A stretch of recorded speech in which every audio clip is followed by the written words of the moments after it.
1804, mês de outubro, dia 3. Em Lyon, a luz se fez com todo o seu esplendor. Veio Hippolyte Léon Denisard de Rivaio, Allan Kardec, e serviu ao Vero Consolador. Um gênio, com G maiúsculo, foi pedagogo francês, que no seu pensar nos fez pensar no infinito amor.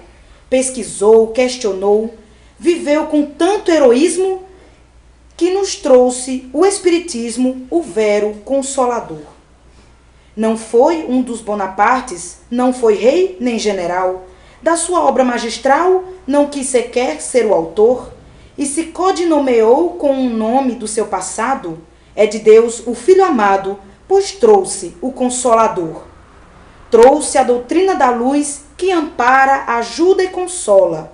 Toda dor que ao mundo assola, mostrou das leis todo o leque.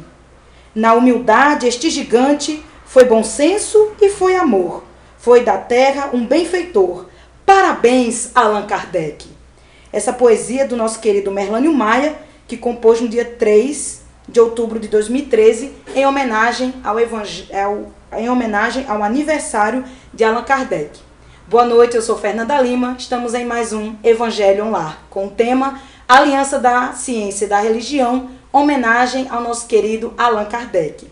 Nós contamos aqui com a presença da Lúcia Souto e do Reinaldo Uchoa, que são trabalhadores do Departamento de Estudos Sistematizados da Federação Espírita Paraibana. Juntos, nós vamos falar sobre o tema Aliança da Ciência e da Religião, dando enfoque à missão de Allan Kardec. Para iniciar o nosso evangelho, vamos pedir à nossa irmã Lúcia que faça a nossa prece de abertura. Então vamos solicitar a todos que nesse instante possamos em um só pensamento agradecer ao nosso Pai pela oportunidade, Senhor, de estarmos aqui. Agradecermos pela oportunidade de estudarmos esta doutrina que nos tanto traz esclarecimentos e orientações. Ajuda-nos, Senhor, para que possamos internalizar os ensinamentos trazidos pela doutrina espírita e que possamos colocar em prática no nosso dia a dia. Que a Tua paz nos envolva hoje e sempre. Graças a Deus. Pessoal, nós agradecemos, a acolhida aqui. Então vamos fazer esse evangelho lindo em homenagem ao nosso querido Allan Kardec. E aí eu trago para vocês nossa primeira reflexão. Eu gostaria de saber sobre o método utilizado por Kardec para compor o Livro dos Espíritos. Pois não. Primeiramente, nós que gostaríamos de agradecer pela oportunidade e de estarmos aqui com você, Fernanda Lima, e falando e comemorando esta data tão especial para todos os espíritas, quiçá para a humanidade. É mesmo. Não é? Então, 3 de outubro, nós estamos aí com o aniversário de nascimento de Kardec, os seus 210 anos. 209 anos. Mas é muita coisa, imagina como o tempo passou rápido. Muito, muito rápido. Né? Então, Kardec, esse pedagogo, esse pesquisador, então ele que codificou a doutrina espírita através do método experimental. Né? Então ele nos trouxe, foi pesquisado através de várias médios que apresentavam, de entidades que se revelavam através dessas médios, e no início, evidentemente que houve uma certa dificuldade, não é isso, Ronaldo? Houve uma certa dificuldade porque era um método que se trabalhava mais a questão material. E então, daí, como se fazer com a questão espiritual, não é, Ronaldo? É verdade. E nós poderíamos até, Fernanda, destacar nesse método de Allan Kardec, que é um método, diga-se de passagem, muito criterioso. Nós podemos entender o método dele assim, apoiado em duas vertentes, né? Certo. A primeira vertente, que é o primeiro pilar, estaria a generalidade e a concordância. Ou seja, Kardec optou para que as mensagens não viessem apenas de um espírito, mas que elas viessem de vários espíritos. Aí estaria a generalidade. E a concordância estaria onde? A concordância estaria em que vários espíritos dissessem a mesma coisa, ou seja, a ideia central da mensagem fosse uníssona, fosse apenas uma. Esse é o primeiro pilar. E no segundo pilar, nós teríamos a razão. Então, na Revista Espírita de 1869, por exemplo, nós vamos ver uma declaração dele em que Allan Kardec diz que as comunicações espíritas, elas são feitas por espíritos e não devem ser acatadas cegamente. Muito pelo contrário, né? Essas comunicações elas devem passar pelo crivo da razão. E nós vamos ver na questão 230, por exemplo, do Livro dos Médiuns, quando o Espírito Erasto, né, vai nos dizer que é preferível que nós rejeitemos, né, 10 mensagens verdadeiras, ou seja, 10 verdades, do que aceitemos uma única falsidade. Exato. Então a gente vê aí bem configurado direitinho o método utilizado por Allan Kardec, né, que era esse controle da universalidade do ensino dos espíritos, né, passar pelo crivo da razão, não aceitar aquilo que pusesse em dúvida o ensinamento. Né, então, muito bom essa forma como ele se utilizou para constituir, configurar o Livro dos Espíritos. E é interessante essa questão da conformidade, porque hoje em dia nós observamos a questão da fascinação, que é um tipo de obsessão, em que o médium, ele fica meio que, a sua visão fica turva em relação a essa questão dos critérios, né, a racionalidade. E aí o médium acaba falhando nessa questão justamente de saber discernir o que é uma boa mensagem baseada realmente no Evangelho de Jesus e do Espiritismo, e acaba aceitando qualquer coisa. E o nosso querido Allan Kardec, já desde o início, ele já vem trazendo um antídoto a essa questão para que o médium não caia na fascinação. Alertando, exatamente. Os perigos da mistificação, né? Pois é, e ele, quer dizer, naquele momento ele poderia também ter sido vítima de mistificação, mas realmente o seu olhar criterioso foi que trouxe a qualidade do trabalho, né? Isso que deveria ser seguido por todos nós espíritas, né? Legal. Então, olha, um tema muito importante que sempre toca, né, o nosso querido internauta, o nosso querido rádio ouvinte do canal 2 aí da Rede Amigo Espírita, é a questão da fé. Então vamos pensar um pouquinho na fé trazida, preconizada pelo Espiritismo. Que a gente percebe que o Espiritismo traz a fé raciocinada, né? Então por que essa fé ela é mais forte do que a fé do senso comum que a gente observa por aí? O que é que ela tem de diferencial que modifica a vida do espírita? Sim. Esta fé diferenciada, preconizada pela doutrina espírita, é que ela nos dá mais liberdade no pensar. Nós temos o livre-arbítrio de procurar, também de pesquisar, para que não tenhamos aquela fé cega, sem entender, sem compreender. Então Kardec, ele tinha muito cuidado com isso, com a questão dos dogmas. Você acreditar simplesmente porque era colocada por uma determinada religião, e eu ter que acreditar naquilo sem buscar, sem procurar saber o porquê daquela situação. Então, já a doutrina espírita não, ela vem nos trazer essa oportunidade, nos deixa livre para que nós possamos fazer essa buscar esclarecimento, seja na ciência, seja na própria religião, mas nos deixa à vontade. Legal. Bacana essa colocação de Lúcia, né?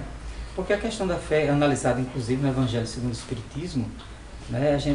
Allan Kardec faz essa distinção muito bem.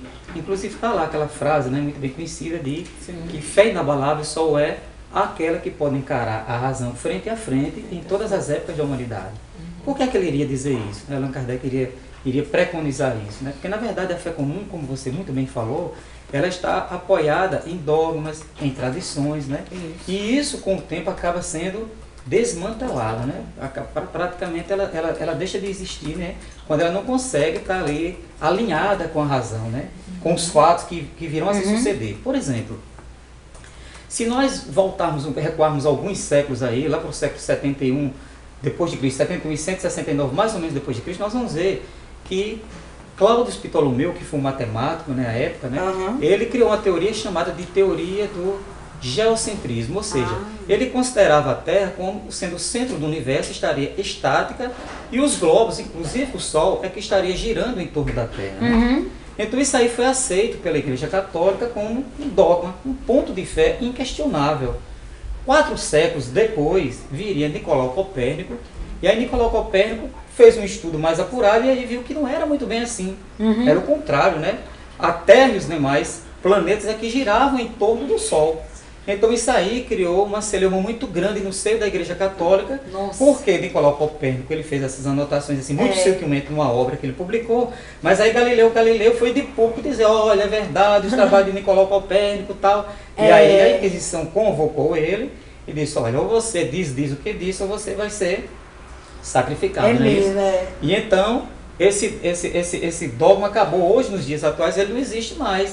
Toda criança sabe que a Terra não está estática, né? Exatamente. Então a gente vê como um dogma que fundamenta uma fé, ele não tem sustentabilidade ao longo do tempo, né? Acaba sendo desmentido pela própria ciência. Por isso que Allan Kardec teve esse cuidado, né, de fé raciocinada, só é que pode encarar a razão frente a frente em todas as épocas da humanidade. E aí, puxando mais para a questão psicológica, para as pessoas que dizem, eu não tenho fé, vocês poderiam trazer uma mensagem de consolação ou um caminho que a pessoa pudesse seguir para encontrar essa luz que existe no nosso coração, que é a questão da fé? Eu acho que a fé, todos nós trazemos a fé conosco. Ela na verdade, ela está inata em nós, né? Como muito bem está lá prescrito no Evangelho segundo o Espiritismo, nós temos a fé divina e temos a fé humana. Ou seja, a fé humana é quando nós acreditamos nas nossas próprias possibilidades.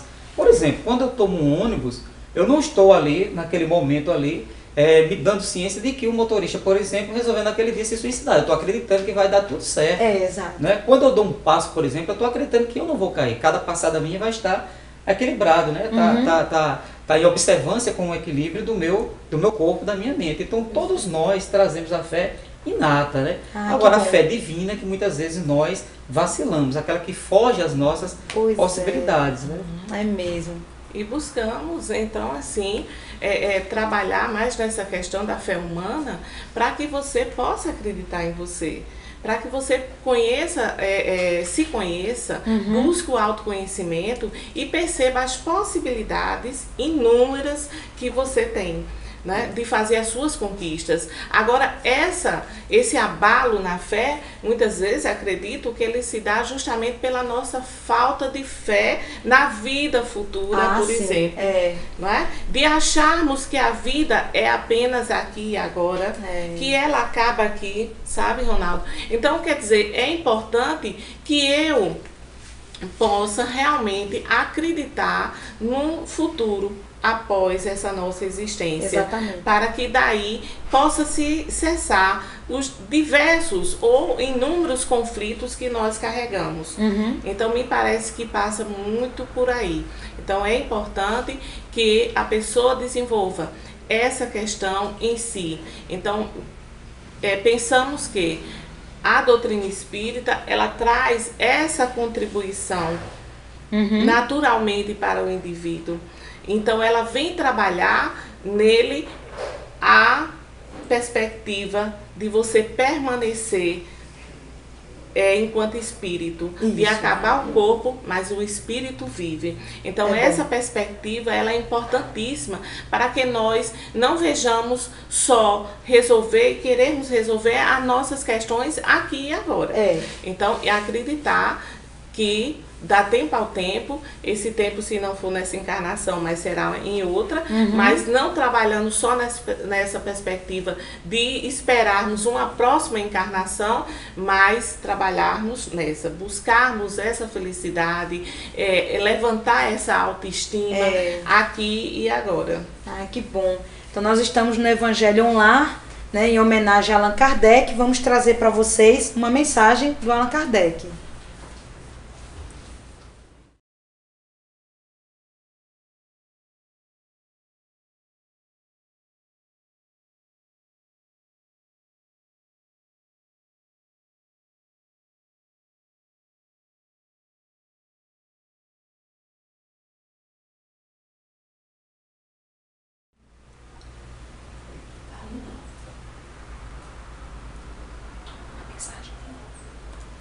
Todo efeito tem uma causa. todo efeito inteligente tem uma causa inteligente. O poder da causa inteligente está na razão da grandeza do efeito. Allan Kardec. Então, Allan Kardec é um gênio. Vamos lá, seguindo agora, nós que estamos na doutrina espírita, nós sentimos muita alegria, né? Um orgulho, gente, mas um orgulho positivo, tá? Não é aquele orgulho defeito, não. De sermos espíritas. E graças a Deus, com o passar do tempo, nós estamos percebendo uma abertura em relação aos temas espíritas, já bastante trabalhados em filmes e novelas. E aí eu trago para vocês a reflexão. Qual a importância da doutrina espírita para a sociedade na atualidade? Pois bem, na atualidade, a gente percebe, justamente como você falou, essa abertura maior.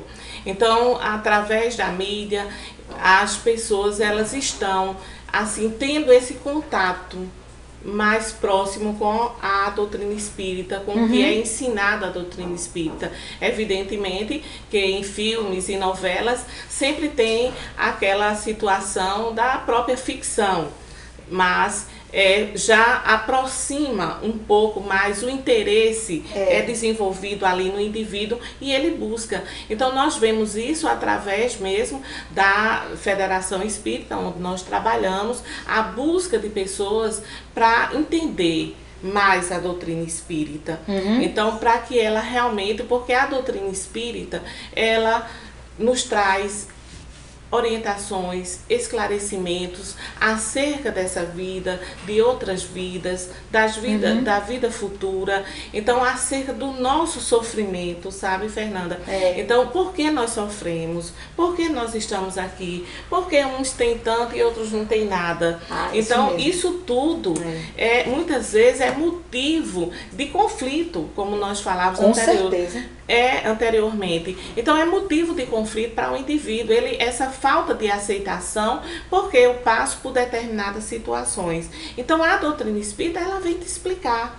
Não é simplesmente porque Deus quer ou porque Deus castiga. Então, como nós aprendemos, existe uma cultura então, que diz que esse Deus castiga, esse Deus Pai Todo-Poderoso. E a doutrina espírita, ela chega e diz, não é que Deus castigue. O que nós passamos são consequências dos nossos próprios atos.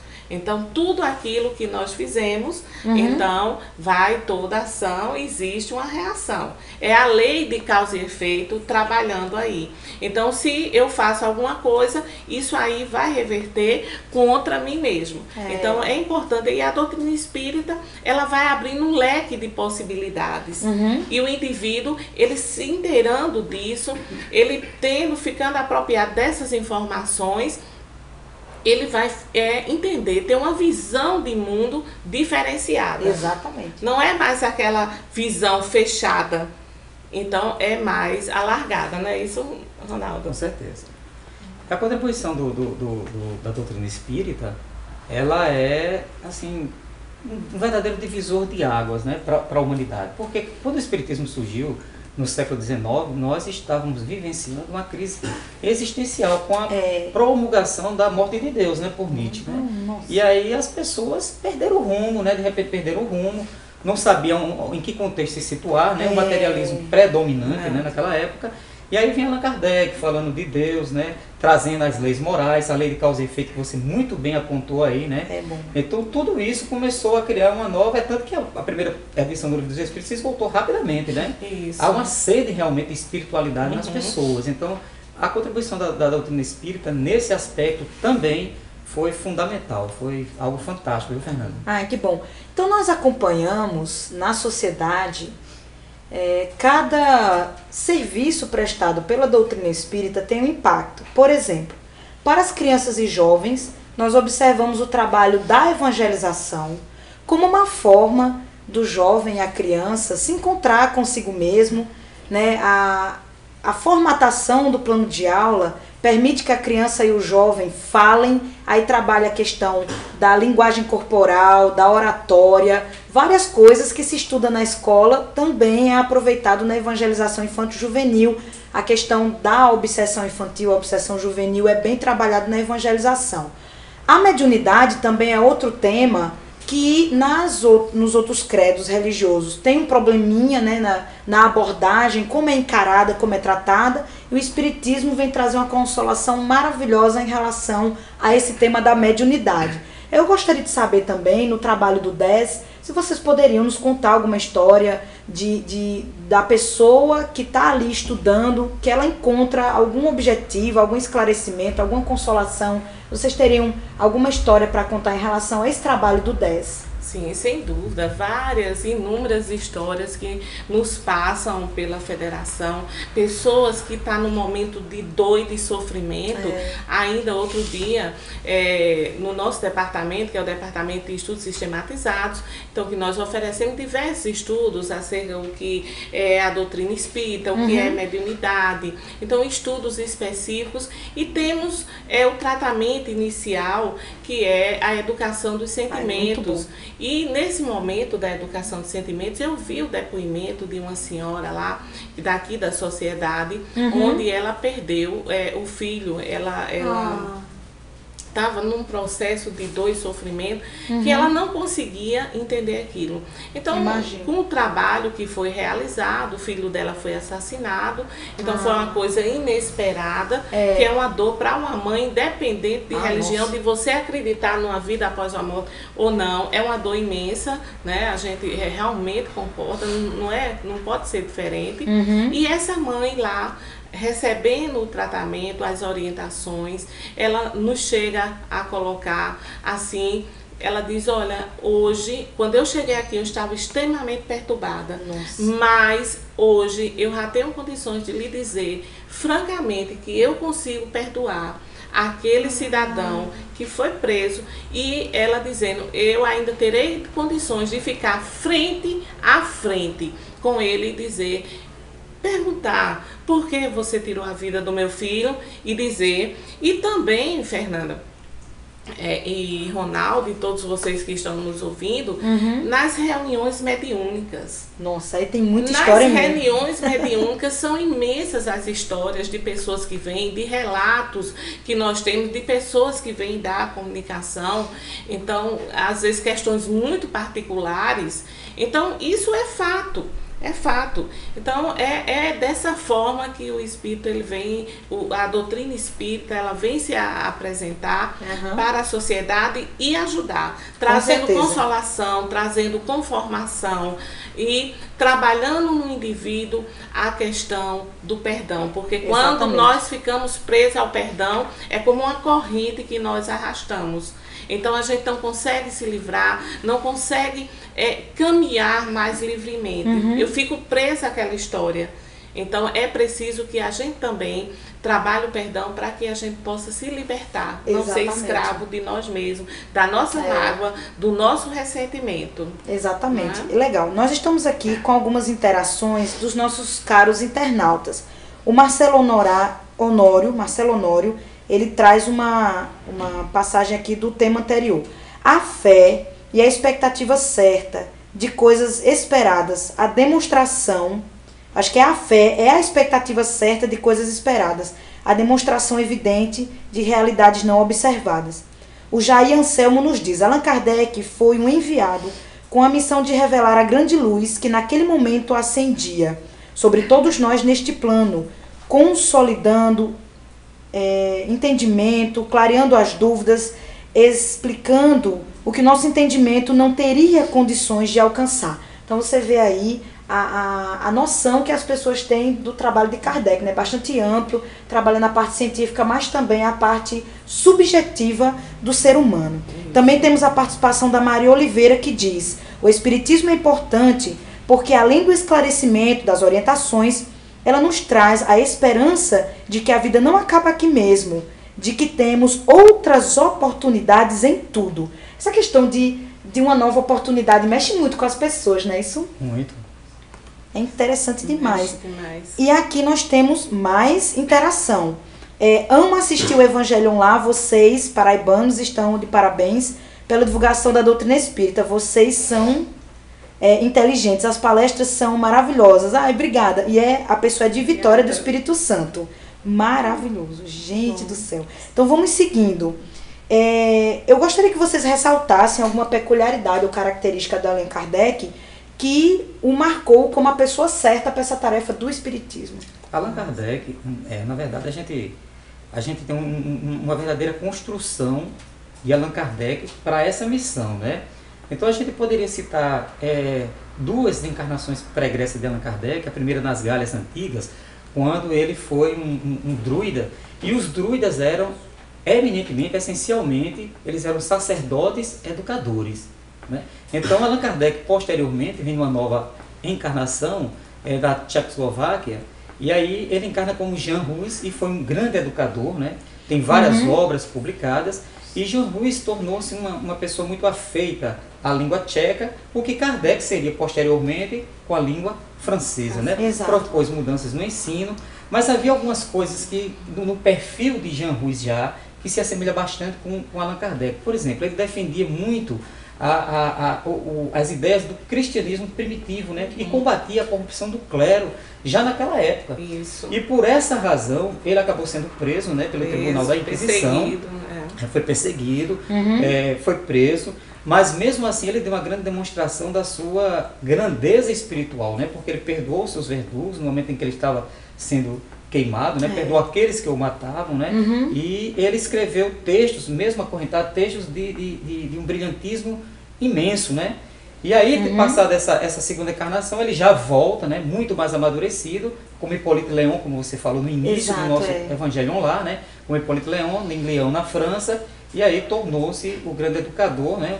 Participou do Instituto de Verdun, na Suíça, e nesse instituto ele tornou-se o grande Allan Kardec que nós conhecemos, assim, de uma forma bem resumida. Então, era preciso ser um pedagogo, um educador, para conseguir desenvolver o trabalho que ele desenvolveu, né? Com a doutrina espiritual, a proposta educacional pedagógica. Exato. Tem que ser entendida dessa forma, então não poderia ser entregue a qualquer um, né? Interessante. E o Allan Kardec, a gente vai ver também que o Allan Kardec, além de um grande educador, um grande pedagogo, pesquisador, né? Allan Kardec, ele falava vários idiomas, né? E ele também ensinava astronomia, física, química. Então, dentre outras disciplinas também que ele ensinava. Então, era uma pessoa de uma bagagem imensa. Então, ele tinha realmente tudo a favor para essa missão. Então, de pesquisador, de estudioso. Então, ele, quando realmente descobriu, né? Então, quando o seu grande amigo, o senhor Fortier, na época, chegou e chamou Kardec, vamos lá, aqui, porque está havendo alguns fenômenos de mesas girantes, de mesas que falam. Então, e o Kardec disse, mas como é isso? Né? Do meu interesse. Então, era uma curiosidade na época, na França, e as pessoas iam, era um momento de entretenimento. Isso. Aí lá vai o Kardec, né? Chegou e olhou, observou, e o senhor Fortier chegou para ele e disse assim, Kardec, e aí, o que é que você achou? Ele disse, não, temos muito ainda a observar. Mas você um dia ainda vai ser um dos nossos. E Kardec dizia assim, isso nós vamos ver. Não digo nem que sim e nem que não. E foi a peça-chave para realmente trazer e codificar a doutrina espírita. O Kardec, com tudo o que ele tinha, toda a bagagem já enquanto educador, que na época ele tinha toda a condição de ter uma outra profissão, porque na época o professor não muda muito de hoje não, né, Fernanda? Não é muito bem remunerado, muito bem quisto, a sociedade não aceitava. Agora o Kardec, ele tinha um grande destaque na sociedade já, por todos os pré-requisitos que nós já conversamos aqui. Pois é, nós temos aqui a interação da Cristina Oliveira, que vem justamente repetir a opinião do Ronaldo. O que destaco na atuação de Kardec é a postura de investigação dos fatos, que é exatamente isso que vocês comentaram. Nosso tempo está voando, é sempre um prazer estar com todos vocês, caros internautas da Rede Amigo Espírita e aqueles que não estão logados, mas nós vamos já com aquele aperto no coração, partindo para a etapa final do nosso trabalho da noite de hoje. Então eu gostaria que vocês deixassem uma mensagem para o nosso homenageado Allan Kardec, como consideração final de vocês. Pois é. Como uma mensagem final de Allan Kardec, eu gostaria só de me lembrar o que está escrito no epitáfio, no túmulo de Allan Kardec, que é morrer, nascer, renascer ainda, progredir sempre, tal é a lei. Essa mensagem é tão forte, foi tão impactante, assim, a mensagem que o Kardec trouxe, que nós vamos ver algo parecido no epitáfio, né, do túmulo de Mário Quintana. Mário Quintana escreveu assim: eu não estou aqui. Eu achei tão interessante, porque eu tinha muita vontade de botar no meu epitáfio isso. Eu disse, olha, para eu não plagiar Mário Quintana, eu vou botar assim, nem eu. Nem eu. Mas uma mensagem de Allan Kardec, assim, ela foi realmente contagiante, né, nesse aspecto. Então, a mensagem final é de agradecimento ao codificador, ao educador Allan Kardec, por tudo que ele, pelos horizontes que ele abriu para todos nós, né? Exato. E hoje já não somos o mesmo a partir das suas mensagens, né? Então isso foi bacana para nós. Pois é. Então, e o Kardec, o interessante de tudo é que não trouxe nada de novo, não é? Porque o Cristo já nos trouxe toda essa mensagem. E a doutrina espírita, ela vem reavivar isso em nós.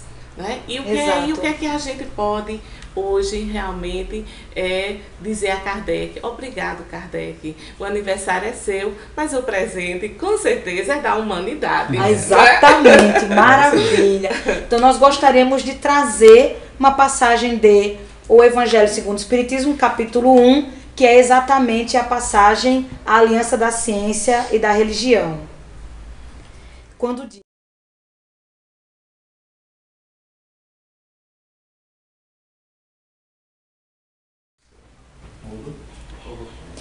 a ciência e a religião são as duas alavancas da inteligência humana.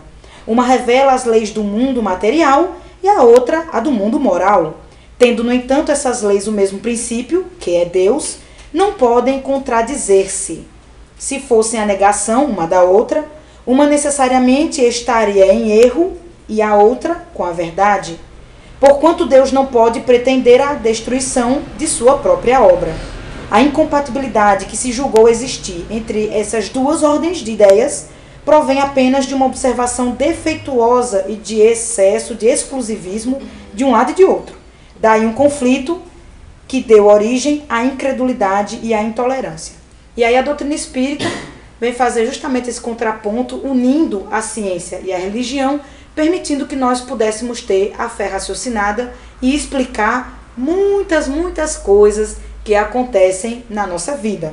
Agora nós vamos para uma parte maravilhosa do nosso evangelho, que são os abraços, né? Nós agradecemos de antemão a todos os internautas que estão logados na Rede Amigo Espírita e que não estejam, que interagiram conosco através do Facebook. Mandamos um abraço carinhoso a todos vocês, em especial para a Carmen Denise Fernandes, de Natal, no Rio Grande do Norte, Margarete Amaral, Maria Oliveira, Jair Anselmo, Cristina Oliveira, Cíntia Fonte, Marcelo Honório, Johanno Milor, a Mackenzie Melo, André Arruda, Deise Sorriso, Tânia Maria Monteiro, Silvana Aparecida e todos os nossos queridos amigos da Federação Espírita do Rio Grande do Norte, que no final de semana passado estiveram conosco no encontro de formação de comunicação social espírita. Inclusive, como um dos exercícios práticos, nós fizemos a transmissão no domingo de manhã pela Rede Amigo Espírita, a qual nós agradecemos pela gentileza de ceder o espaço no canal 5, para que os nossos irmãos do Rio Grande do Norte pudessem trabalhar junto conosco na capacitação por uma comunicação social espírita cada vez mais ágil e melhor.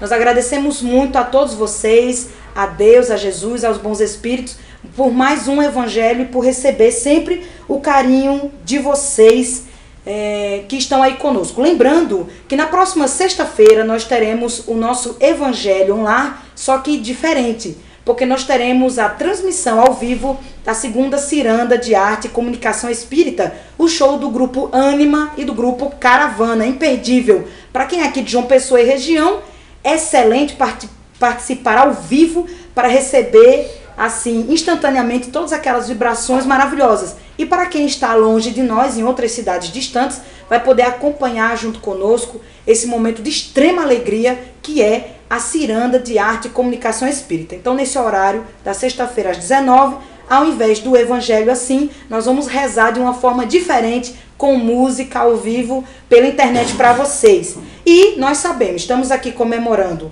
o aniversário do nosso querido Allan Kardec e vamos também comemorar o aniversário da nossa anja guardiã da mídia social, Jane Petrucci. No 3. 1, 2, 3. 3. Parabéns pra você nessa data querida.